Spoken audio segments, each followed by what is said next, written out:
So I'm super excited to moderate this session on Fireside Chats with the past presidents. As everyone is aware, these past presidents are really luminaries of our subspecialty. And they really have kind of the unique advantage of the wealth of information regarding the development of skull base as a subspecialty.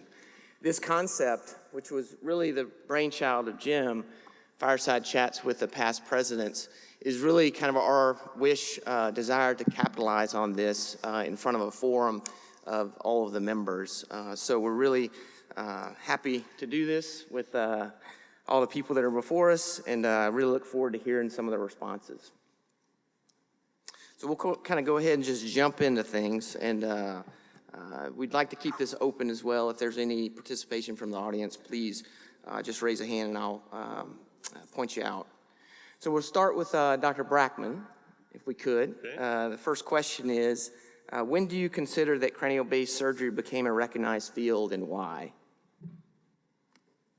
Well, I think for otolaryngology, it became recognized as a specialty when it became a sub-certification of the board.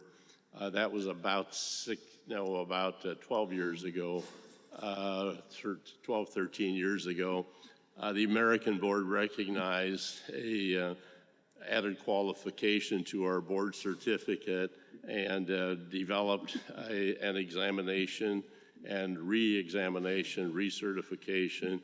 And so that was when I think we can recognize it as a formal time when it became a subspecialty for our specialty.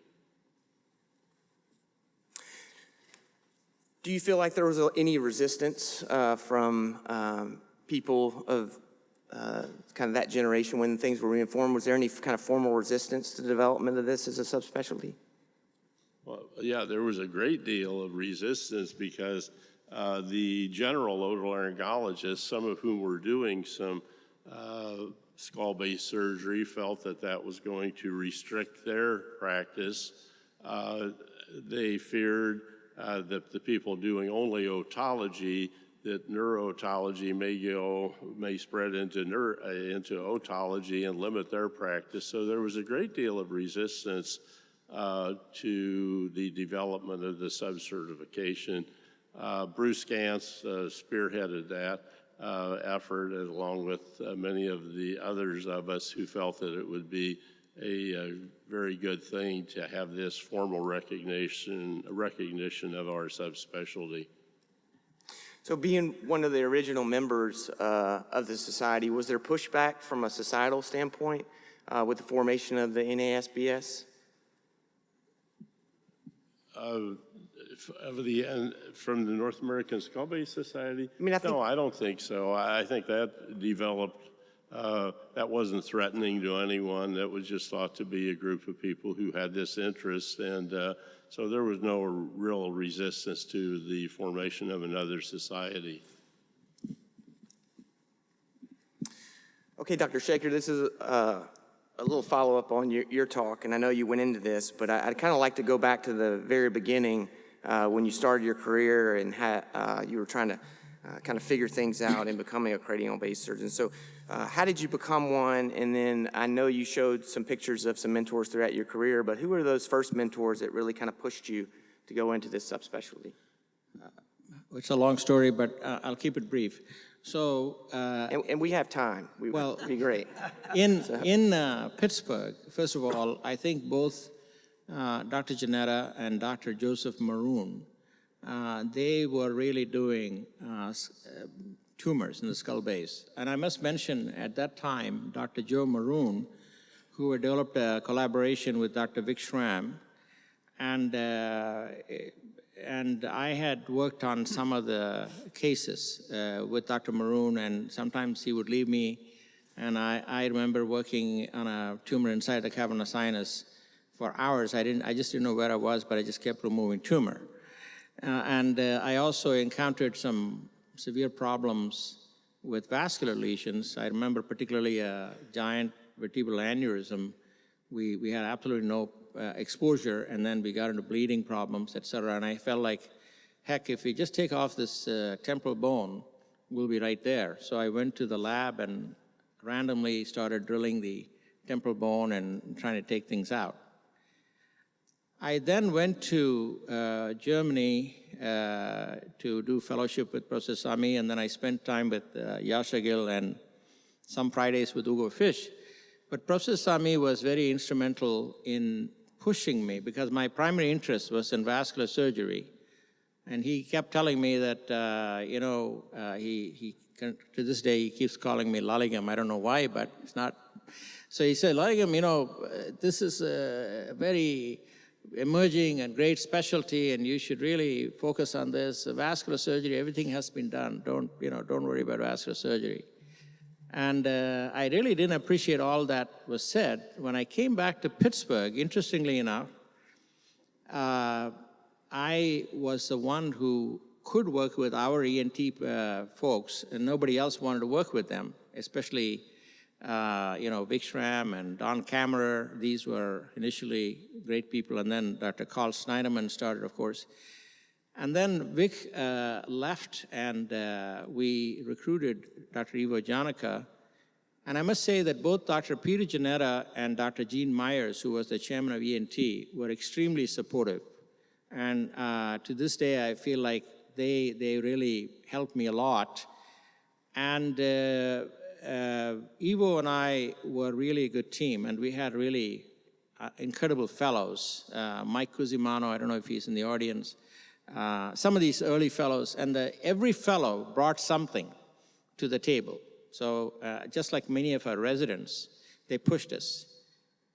Then came the innovation, the development of the North American Skull Base Society, and that became actually something of a stimulus in itself, because we were so excited and so looking forward to these meetings, sharing ideas and showing off our work.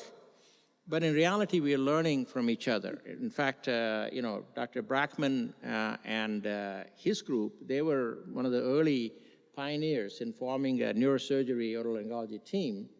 And Dan Nuss is sitting right over here. I didn't see him. But with this idea of multidisciplinary cooperation, collaboration, in fact, at the University of Pittsburgh, no one had heard about it. Neurosurgeons, by the way, were extremely skeptical of this entire effort, and many establishment neurosurgeons were initially against it, but then they sent their own people to learn, and every place then started to have one of these centers of skull-based surgery.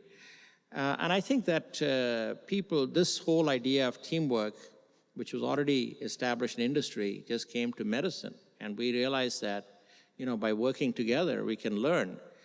Just to give you one example, the idea of putting a free flap to heal the skull base. So I went and attended a meeting conducted by a man by the name of Sebastian Arena. Very few people would have known about him. He is a very prominent surgeon on the other side in the University of Pittsburgh. We don't want to talk about him because he was in the private hospital. He conducted this huge course on microsurgery. And I was invited to speak, so I went there, and I was sitting in the audience, and I saw a bunch of plastic surgeons talking about free flaps.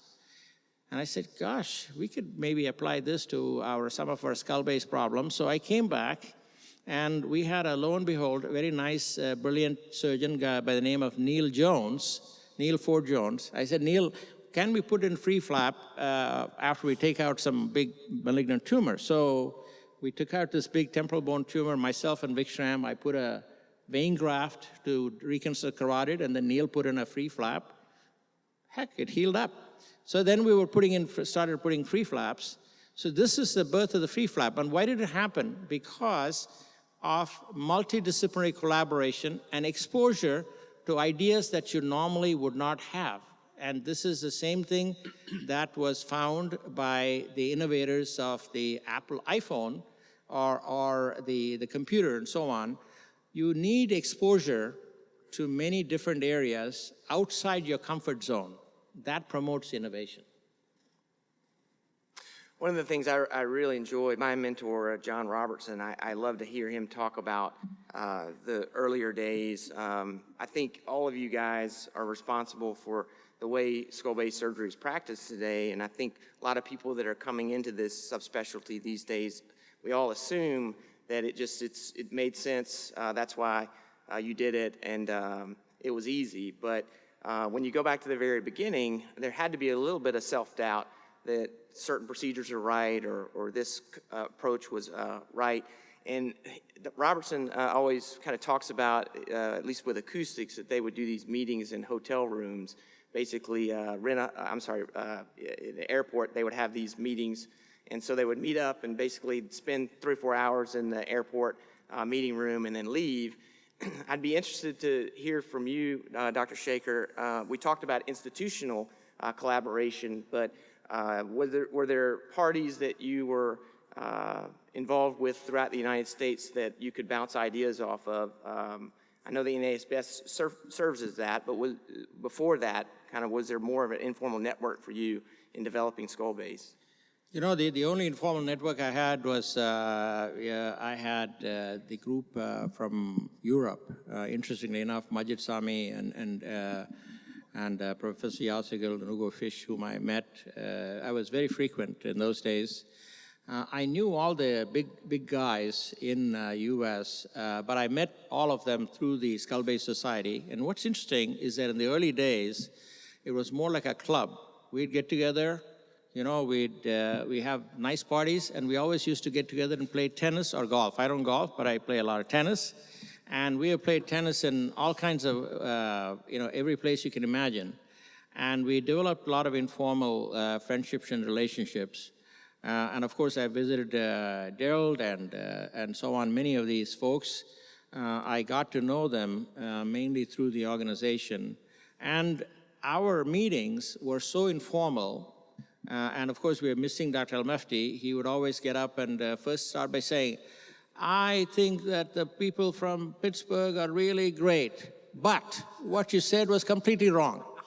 So, and he would always be the altar voice, and he would always provided sage counsel, you know. And I also had a meeting in Pittsburgh. We invited a lot of, big name people to whom I meant nowhere. I was a nobody. But anyway, I think that I had the opportunity, these courses we were holding through our organizations. We had, for instance, a course on cavernous sinus surgery. The very first course was attended by both Dr. Charlie Wilson and Dr. Charlie Drake. To young neurosurgeons, this means nothing, but for me, I was literally shaking in my knees just to see these people there, because they were really some greats in neurosurgery. And for me personally, one thing which I didn't mention is that I have many times difficulties during surgery. And I always pull back and I say a prayer, please help me with this. And I found something very special that I could go on,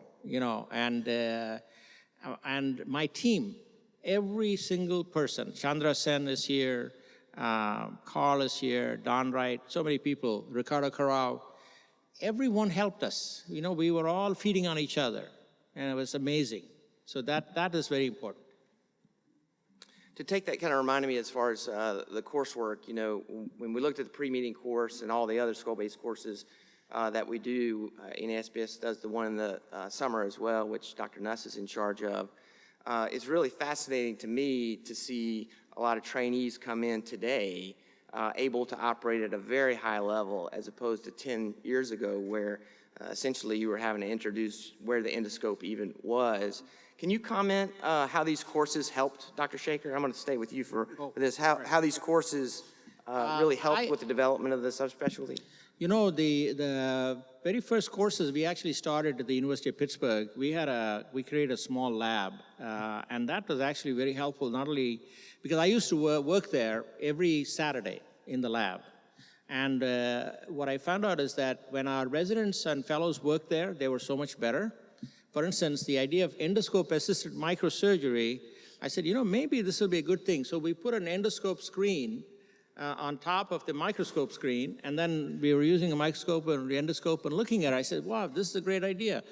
So then we started holding courses, and I think the very first courses through the Skull-Based Society, where the first one, if I remember correctly, was held by Ivo Janica.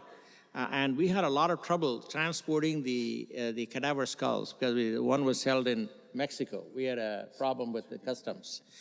Our parent organizations, both the North America, the Neurosurgical Society and the Otolaryngology, they then started holding courses, and all of us were taking part, and the one in St. Louis as well. So this idea of having cadaver-based laboratories became an important concept, and it developed kind of concurrently and simultaneously.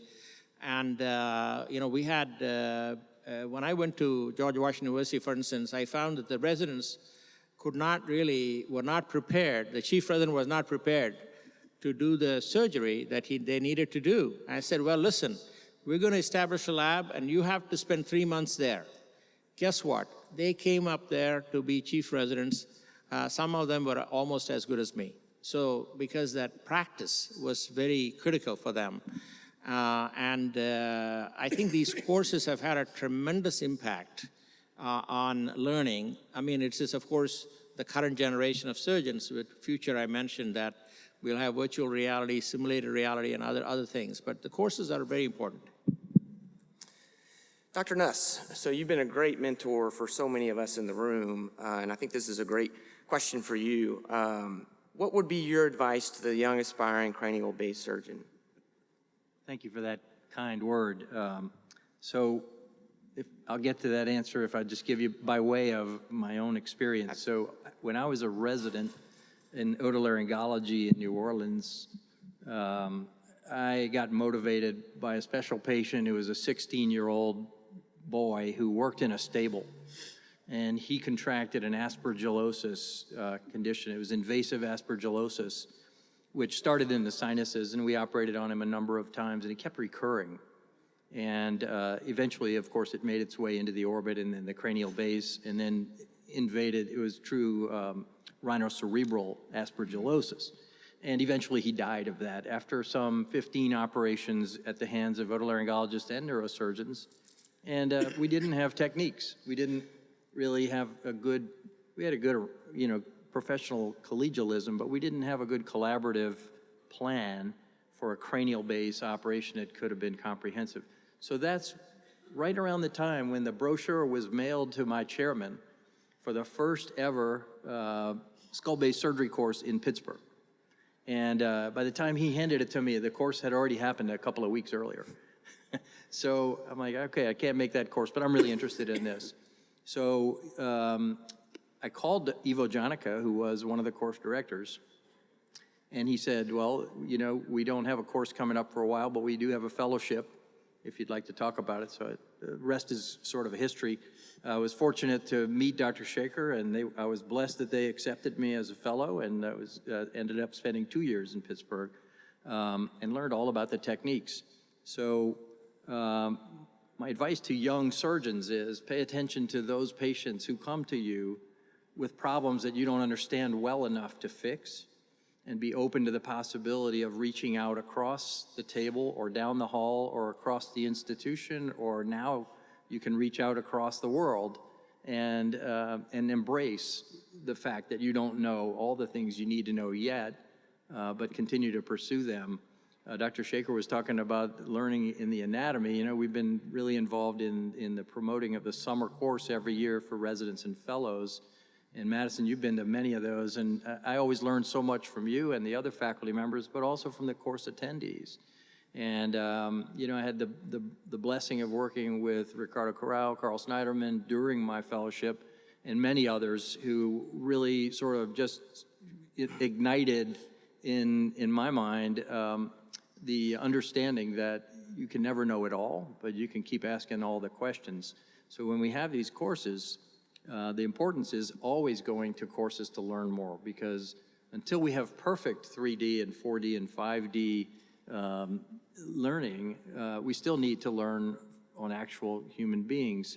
And the cadaver lab is a great place to do it. A funny story is we're here in Orlando for one of the first courses that I was asked to speak and do a dissection at a lab. I got the instruction on what to do, and they said, by the way, can you bring 4 or 5 cadaver heads with you? And in those days, sure. So I packed up 4 or 5 cadaver heads into an igloo ice chest and wrapped it up waterproof and checked it in at the airport. Nobody ever asked what was in it, thank God.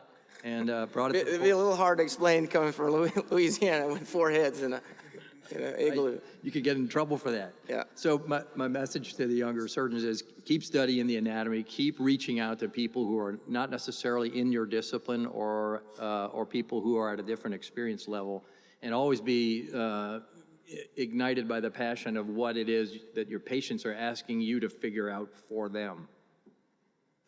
2 more questions. You seem to have a great work-life balance, a little bit of advice to the younger person coming up. And then the second question is, being a fantastic mentor, what are your top 3 traits that you would say are essential for mentorship?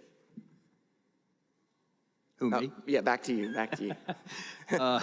Well, thank you for that. I have a good work-life balance. I'm really We're doing good with time, so great. Thanks. I have a great understanding wife and a loving daughter, and it's a great supportive environment at home. And I have colleagues who understand. It's ironic because most of us were here for Valentine's Day, spending time with our skull-based colleagues. And I think I sent a "I love you" to Carl and Rick, but yeah, just kidding. But we do, you got to be in a situation where your family understands the mission that you're on, and then you have to prioritize. When it's time for them, you have to prioritize for them. Gotcha. And then mentorship. So your top 3 traits. Top 3 traits? For the ideal mentor. Well, being always curious, I think, helps you understand that your trainees and students are always curious as well. And it doesn't happen simply by osmosis. So there are always teachable moments in every patient care experience that don't take a long time. So sometimes I think just being cognizant and preparing students and residents for, okay, here's what's going to happen. This is going to be a tough case.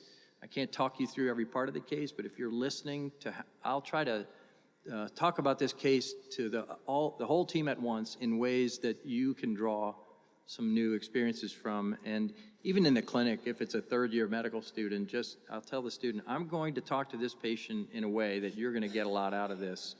And you and I can have a post-game conversation afterwards, but we have to see the patient, and we still have to click the epic note, and we still have to submit a bill, and the administrators are going to get behind us if we spend too much time teaching. But you can incorporate it. You can incorporate mentorship and teaching into all of your clinical activities without necessarily making them overly long and less efficient.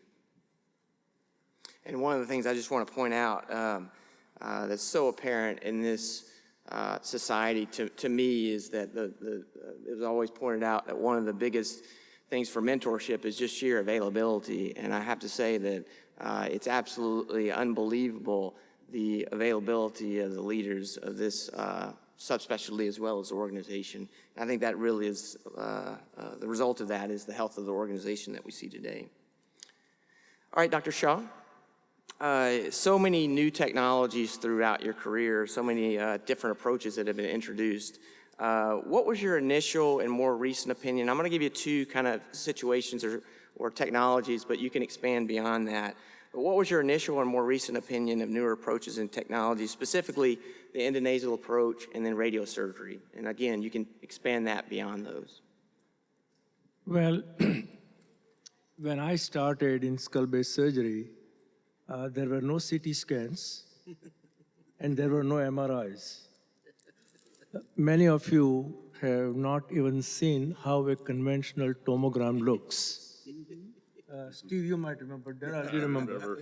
It's a black and white X-ray film with a little fuzz, and in the background of that fuzz is the skull, and you imagine where the tumor would be and plan your operation. That's how we started. So those of you who were familiar with conventional tomograms to do skull-based surgery would clearly appreciate and admire the ease with which you guys do surgery today. It's all drawn out in front of you. and we had a lot of imagination. I remember the first case I did with Joe Galicic, who was the chairman of neurosurgery at Memorial, who had never seen the nose from the skull. And I used the suction tape to suck out some mucus after I had mobilized the cribriform plate. And he got so mad at me that I was putting snots in the brain and this patient is going to die on the operating table or within 24 hours of acute meningitis. He wouldn't talk to me for 3 weeks because he said that you are going to spoil my reputation because of an intentional death in the operating room. Well, that patient was fine some 20 years later when he came with neck metastasis from anesthesia. So that's how we started. And clearly, I cannot marvel at the growth and the rapid growth of technology where not only you see three-dimensional, but you can do a virtual operation on a 3D printed model today, the night before the operation. So I think, it is fantastic, number one. It's easy for you guys to be better and more competent, more confident, and more capable skull-based surgeons than us people sitting in here who had to struggle through imagination of where the tumor would be. So which, especially say endonasal, there was basically introduction of endonasal techniques. I mean, it was very difficult to say what was indicated and what was not, which was the best case, which was not. I mean, it's a little trial and error. What would be your advice to the person that's developing a new technology and trying to introduce it into practice? So let me bring you back. The fundamental concepts of surgical oncology is to remove everything in a monoblock fashion. That's how I was trained as a surgical oncologist. And I and Paul Donald had heated arguments about removing a tumor piecemeal, which he had promulgated. And I, the surgical oncologist, wanted everything in one block, in one specimen. Right. Well, again, times have shown that that's not necessarily required, and I have changed my opinion on that.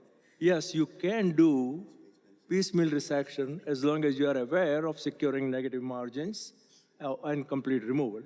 And extrapolate that to less invasive, like Laligam said, patients want a less invasive but maximally effective called endoscopic procedure. So it can be done endoscopically provided your case selection is right. So you want to have a proper preoperative evaluation. Remember, when the CT scans came about, the radiologists were learning the anatomy, and we, the surgeons, were learning the radiology together. So as surgeons, as skull-based surgeons, you need to be a skull-based radiologist yourself. I think you are not going to rely on the report of the radiologist. If you are young and inexperienced, go to the radiologist and look at the imaging together. But you must be interpreting your images yourself because in the operating room, it's going to be you, not the radiologist. So similarly, I think, coming to your question, endonasal surgery is here to stay and it will grow, obviously. But the important point there is appropriate case selection. Case selection about the biology of the tumor, the extent of the tumor, your ability and your facility to get around the tumor and repair the defect effectively. So we're obviously a multidisciplinary subspecialty. What about radiosurgery? So you saw that come into play. I think there have been a lot of heated arguments at the national level about the use of radiosurgery. But what was your initial response to it? And then what is your more recent response to it? Well, I think, radiosurgery has identified its place. When radiosurgery, implying brachytherapy, first became available, people wanted to treat everything with that because it was considered, quote, focused radiation, and it will not have the ill effects of radiating the whole brain. But it has defined itself into limitation, as you heard again in Dr. Sekhar's presentation, that the outcomes of small vestibular schwannomas is comparable with surgery and radiosurgery and open surgery. So I think, if there is appropriate case selection, radiosurgery has a place. And it has been shown not only in skull base or intracranial tumors, it's been shown in prostate cancer, for example. In fact, tumor control for properly selected prostate cancer patients is equal with surgery and radiation. So it has its place. But again, you've got to define the right patient and the right tumor for that approach. It seems like, especially with the crowd up here on the stage, as well as many in the audience, that really to push skull-based surgery to the next limit, you really have to be accepting of new innovations and new technology. I think that's been really a large reason for the growth of the NASBS, is that we're basically joining a lot of subspecialties into skull base, as well as a lot of new technologies, which is, of course, is attracting a younger age. Dr. Leonetti, this will take you back to the beginning of your career and bring us up to date. But are there any procedures or approaches which have largely gone away or have been ignored, which you think should not be? I read that question 3 times, and my answer, I guess, is the same. No. I can think of some of the ear surgeries we do that have changed and kind of fallen away, but it's been a think forward, work forward society that we are, and the innovations, especially with endoscopes, replaced a lot of the open procedures that we do. When I came back to Loyola, I was the everything. I did anterior skull base, but it was all bicoronal incision and a trap door and turn the nose down, and all of the infratemporal fossa tumors were fish-type approaches or subtemporal approach. And now when I see a fifth nerve neuroma in the infratemporal fossa or a transcranial meningioma, the first person I call is Chirag Patel, one of our anterior endoscopic sinus surgeons. I ask him, can he take it out without an incision and take it out completely? And usually the answer is yes. So now that I know what he's capable of, and his neurosurgery partner, Dr. German Walla, it's way better for the patient. Ultimately, we don't hold on to procedures that we've been doing just so we could do it. We give up procedures that we maybe don't do because it's being done better by someone else. And that's the beauty of having centers that have subspecialists that are willing to work together and then sometimes give up what used to be your own domain. Can I make one comment about Dr. Shaker's talk earlier, the artificial intelligence? When it comes to hospital administrators, some of us would be happy with intelligence. Okay, I just had to get that out there. This is the perfect forum for that. Yeah, Just let it go, let it go. I do want to go back in time because to me, what brought this society together was that fateful weekend in Carmel when the bylaws were written for the North American Skull Base Society. And I shouldn't have been there. I was just out of my fellowship, and I think to be a full member, you have to be out in practice for a couple years. But Pete Smith called me and said, come on, let's go to Carmel. There's a meeting. I said, I'm in. I said yes to every meeting that anybody asked me to be in. I was like, maybe a pest, but these guys that were there, and many that are in the audience, and some that have since left us, were giants in front of my eyes. And they were probably thinking, who is this guy? Hey, who is he? What is he doing here? What I was doing is soaking it up. And I couldn't contribute much. I was a kid. I just got out of my fellowship. But boy, I sure learned a lot about what other specialties do and the personalities that we had, El Mefti being one of them, Paul Donald in our head and neck field.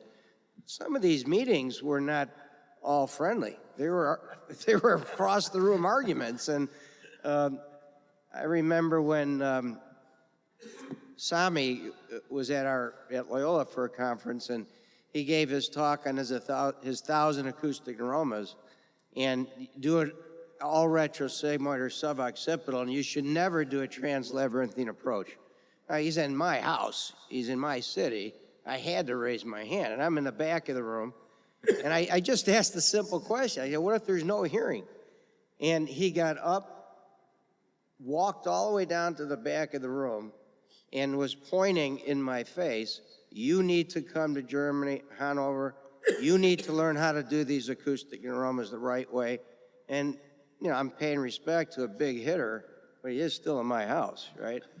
And so, And you're in Chicago. and I hear a click. I hear a click in the background, and I was so red in the face. And then El Mefti asked me to take him golfing the next day, which is adding a little fuel to the fire. But the little click was Tom Origitano taking a picture of Sami with his finger in my face like that. And then he signed the thing, best wishes, you should come to Hanover and learn how to do acoustic. Tom signed it, not Dr. Sami. So to me, that meeting meant a lot. It wasn't a conference, yet there was a lot to be learned about the future of what happened with the society. And then one more thing, anatomy first to younger people. 3D anatomy, you can't get that out of a book, that's 2D. Someone once told me, learn how to take that tumor out in a three-dimensional way and know the neurovascular structures from every possible view. And that couldn't have been any better advice for someone coming up. And I'll tell you my head story. When I was in St. Louis with Pete Smith, I had an idea that I wanted to write a couple of papers on the petrous carotid artery, so I needed a head. I need a fresh head. I'm in St. Louis. I know how to get fresh heads in Chicago, and you know. So Pete Smith said, "All right, go to this parking lot in downtown St. Louis. You're going to meet a guy like around midnight, and he's going to give you a bucket, and then give him $100 and a bottle of scotch." I said, "All right, I'm in." So I go downtown St. Louis, which was not a good area. And the guy gets out, and he looks kind of weird, but he's got the bucket. I got the cash and the booze. I get the head. I go back to the 8th floor at Barnes Hospital, where there's a little tiny lab, and I learned how to do the injections, the latex red and the latex blue. I made a mess of the place, but the head worked out. So I started dissecting, and the goal was the carotid artery, and then I would take pictures, take the gloves off, take the picture. But now it gets late, and it was Easter, so the weather in St. Louis is getting kind of warm, and you can't freeze the fresh head. So I put it back in the bucket, and it was just perfect outside. It was like 40 degrees. So I lowered the head with a rope out the window on the 8th floor, thinking nobody's going to see it, and hopefully it's not going to break loose, you know. And then I went back in on Holy Saturday to pull the head back up and do more dissections. The brain got a little soupy by Sunday, so I didn't do much with the brain. Anyway, I guess those are memories, and man, you learn the anatomy that way. And then when you go to a conference and you take a course, you at least have an idea, and then you have these experts at taking tumors out, but you at least have a good sound basis of the anatomy. And sometimes it's better doing it on your own than expecting to get it all out of a course once a year or twice a year. I don't even know what your question was. I tell you that. You answered every question that I would have asked. So, all right, had a lot. How did you get rid of the head? I called the guy up. It cost me another $100 and another bottle of scotch. And it was 12 midnight when I met him at the same place. So Capitalism alive and well in the U.S. I'm sure the head was buried with the rest of the body in the appropriate way. I want to make a river. comment. You comment about John Leonetti that other people may not know. And John and Tom Origitano, of course, were really involved in developing the course I mentioned earlier. It was very important. But any time that we would come to a meeting, I would be looking for John, and he wasn't there. And where was he? In the golf course. Can't live that down. All right. Wait, how much time do we have? We're good. We're good. So, yeah. Any stories, as long as it doesn't involve people going to jail or other things that can be held against you. Any of those are good right now. So, Dr. Newman, so we'll move to you. We keep hammering home the multidisciplinary focus of skull-based surgery, but in the very beginning, it had to be kind of two people looking across the aisle and kind of trying to figure out, should we talk? Should we develop this relationship? And of course, over time, it's become more the norm. But tell us about kind of those early efforts at trying to push skull-based into that multidisciplinary world. I'm going to take things back a little earlier than most of the others here, because I started in this as a patient in 1955 when I was operated on by Leo Davidoff, who was Harvey Cushing's resident from 1926. Yeah. And it gives you an entirely different outlook on what patients go through when you start off being a patient. And I had a mentor of mine when I was in medical school who said he never did anything to a patient he hadn't tried on himself first. I thought when he had a cardiac cath, he was carrying things a little bit too far. But there's a lot of wisdom in that. And thinking about what we ask our patients to go through, I think, is extremely important. And keeping them as involved is extremely important. I think you brought up a point about the multidisciplinary aspects of this society, and that's always been very important to me.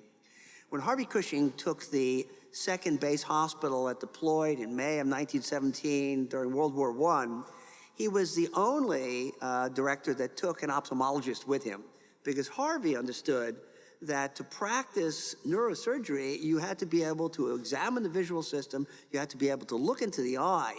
And he took with him a fellow who then became the Williams Professor at Mass Eye and Ear when he came back, because he recognized he was getting value from those. He also recognized, and the last book he wrote was a bibliobiography of Vesalius, because surgery is anatomy with hemostasis. And Harvey recognized the fact that if you didn't know the anatomy, and by the way, the physiology as well, since his original work on pituitary tumors was understanding the physiology. He could have been an endocrinologist. Right. But he understood the importance of the anatomy. And we think we now know all the anatomy. No, we don't. I could point out things in Gray's Anatomy now that are wrong, because once you get it into that text, you can't get it out of there. Right. And when we discover things that are different, it becomes extremely important that we recognize that.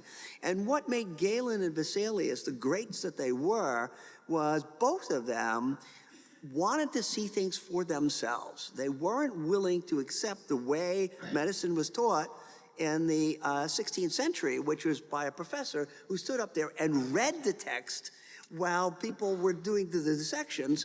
And by the way, there was one dissection a year in those days, and they didn't get to understand the anatomy. It wasn't until they started doing dissections of humans and really began to understand the anatomy that and we're all beneficiaries of the importance of the advances of technology. I had the opportunity of seeing the CT scanner when it was a prototype in the Atkinson Morley in 1971.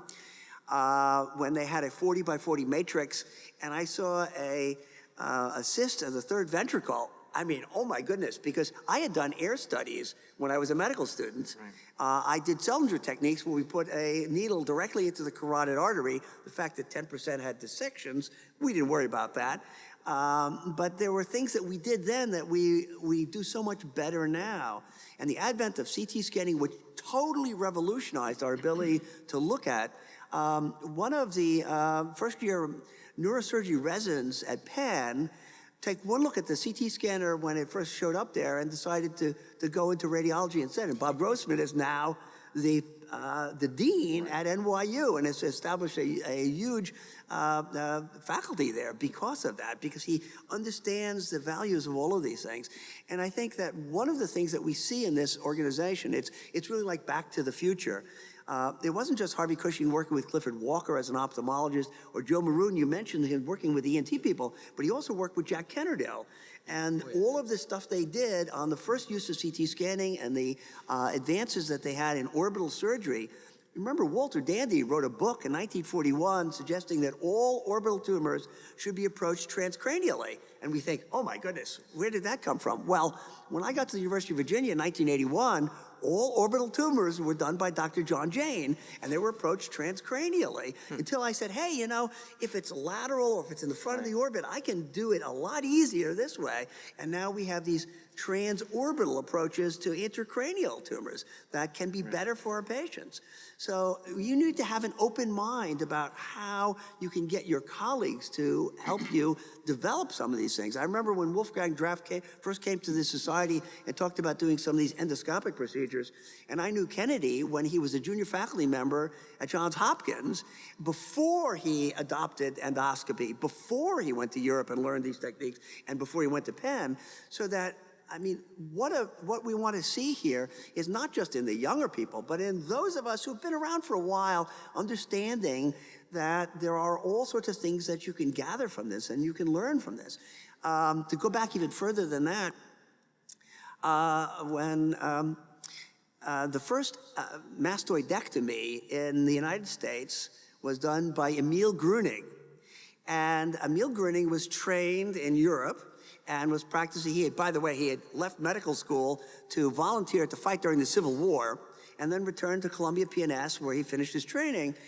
And he did the first mastoidectomy, but he also had time to teach William Holland Wilmer ophthalmology, because in those days it was combined. And we shouldn't lose sight of the fact that we work next to each other, and that to not know what's going on, I like the adage that, you know, in the United States we become specialists, which means we know more and more about less and less until we know everything about nothing.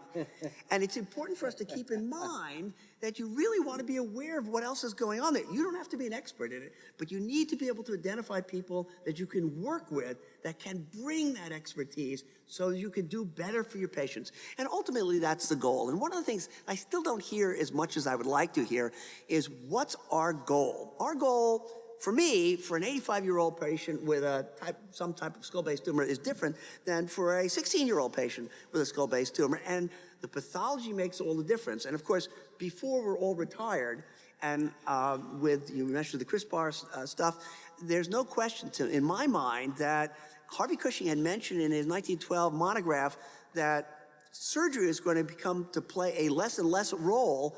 And he was thinking about bromocriptine long before we knew it existed. We now have these checkpoint inhibitors. Right. We have ways of treating patients. And ultimately, I think we're all going to put ourselves out of business, surgery, except the orthopedics. There'll always be a place for orthopedic surgery. And remember, Halsted wanted Harvey Cushing to go into orthopedics because he said, you'll starve to death as a neurosurgeon.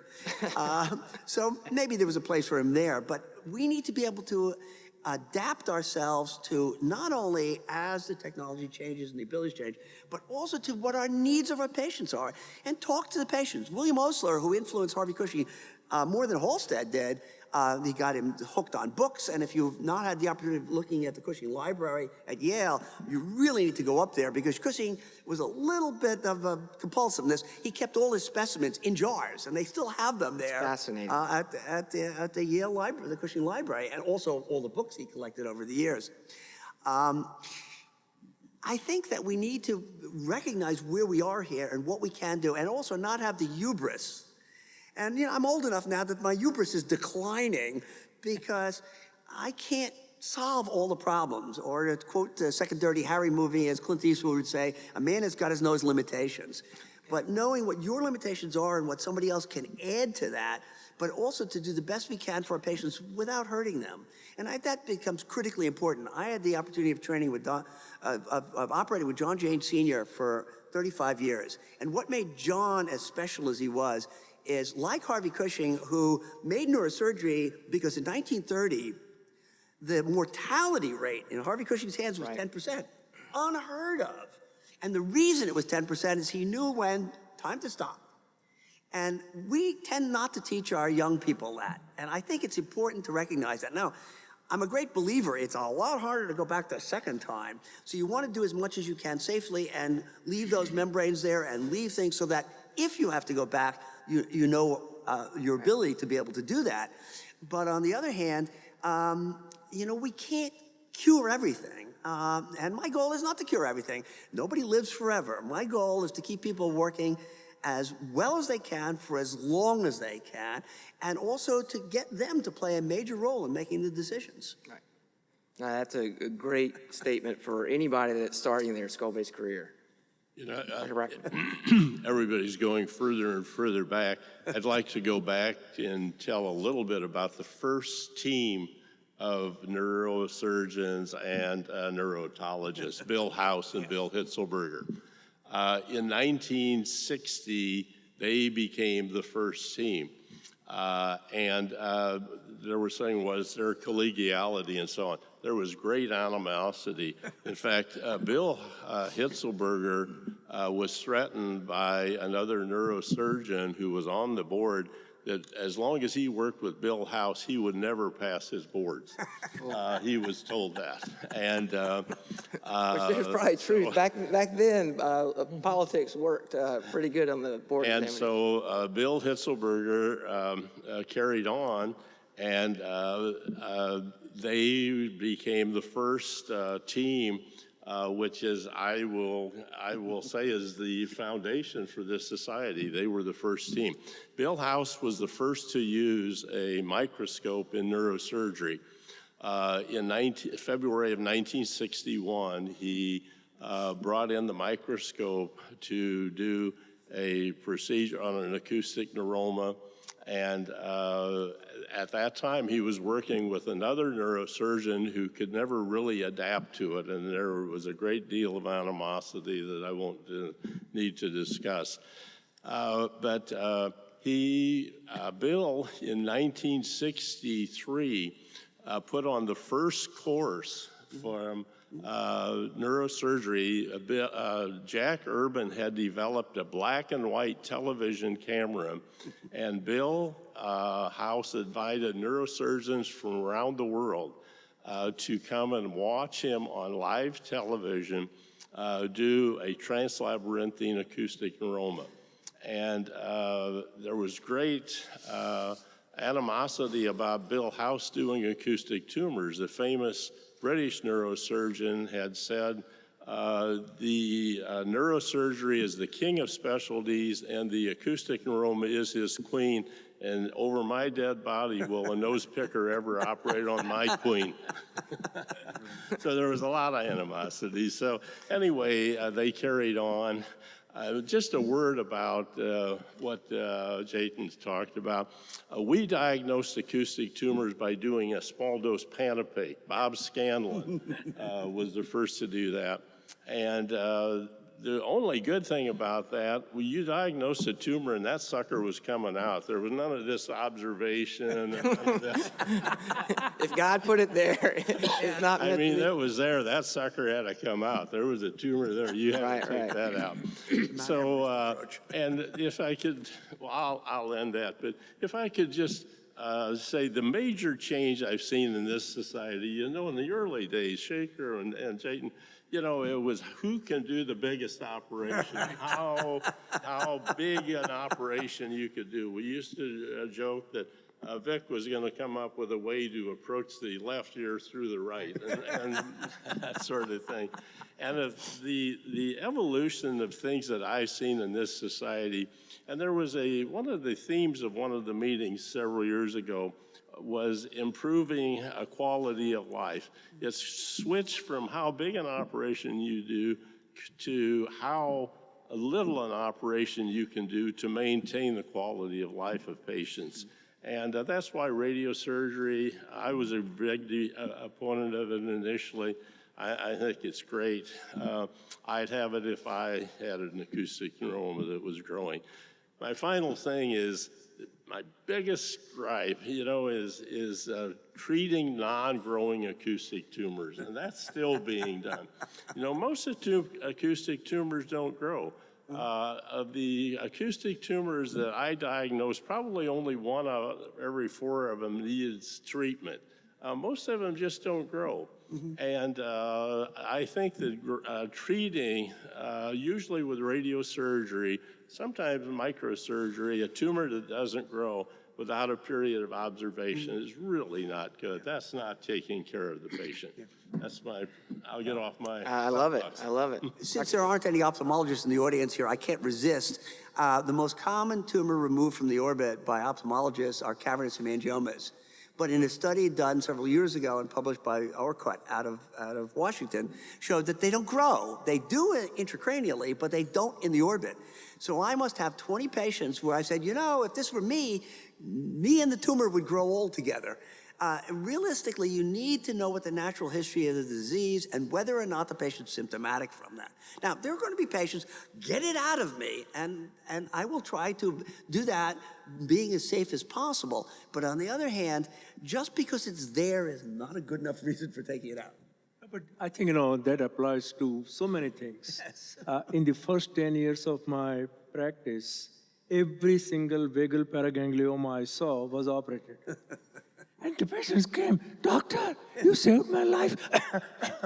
Thank you for saving my life. And I realized I was not making them better, I was making them worse. Yeah. So the next 10 years, I selectively operated on them. In last 20 years, I haven't operated on a single vagal paraganglioma, unless they are growing, in which case they will get radiated, and the growth will be arrested. But there is no reason to sacrifice lower cranial nerves to make a CT scan or MRI look normal. So I have a quick question. I mean, the way we were talking about the evolution of practice, essentially you had limited imaging, and then all of a sudden you had basically a picture of this evil thing that was essentially going to threaten the life of the patient. So it was very easy to kind of shift away. I would think it would shift away from the functional aspect of the patient to making that scan look great, which of course we tried to do. But do you think that played a role, just seeing it finally I guess, invoke the competitive aspect of the surgeon in that I can take that out and I will? No, I think, I believe Steve mentioned a point. What is the goal of our operation? Number one. Number two, what is the benefit to the patient? And number three, what is the value of what you are doing? I was just referencing. If you can answer those three questions, then I think, the answer is very simple. Right. So again, just because you can take it out doesn't mean you should take it out. That's number one. Because as I tell my residents, we can do anything we want. At the 10th meeting of the board, when I was still president, I said, what we've learned after the last 10 years is what we can do. What we need to learn is what we should do. And that cannot be generalized. That has to be individualized to the patient, their setting, and what their needs are. And I think we need to remember that at the heart of all we do are the patients. We're not operating on imaging studies. We're operating on people, and they have different needs and different expectations. But also to ignore the potential of creating problems is a mistake. Dr. Shaker? I wanted to go back to training issue because this is one of the key components of our meeting, training young people, future, and so on. I addressed this a little bit, but if you go back historically and look back at training, how were surgeons trained, what is very interesting when I started looking into this in some detail, there was a surgeon in India, his name was Sushruta, and he wrote this incredible work of surgery called Sushruta Samhita, means Sushruta's compendium. It may not have been written by one person, but many of a school. But how did he train his students? The first thing is they were taught to work on cadavers. That was a very anathema in those days, that Indian people, a higher person, would actually touch a dead body. But he asked them to keep the cadavers inside a cage so the animals won't get them. And often they were soaked in water so they'll get softer, and then they will learn dissection on cadavers, also on animals. And they would also learn surgical techniques by suturing vegetables and fruits. And these students, they were called Shaushrutas, and they were in training for a minimum of 6 years. Just think about today, neurosurgery or ENT training, we're kind of back to the same ideas or concepts. And the future, of course, we're going to have a lot of different things. But he also defined a lot of the ethical standards that should be attached to the surgical trainees. That they should not be attached to money. They should not get attached to they should not have relationships with their patients, et cetera, et cetera. All of these things were defined at that time. And these things are going to stay with us forever.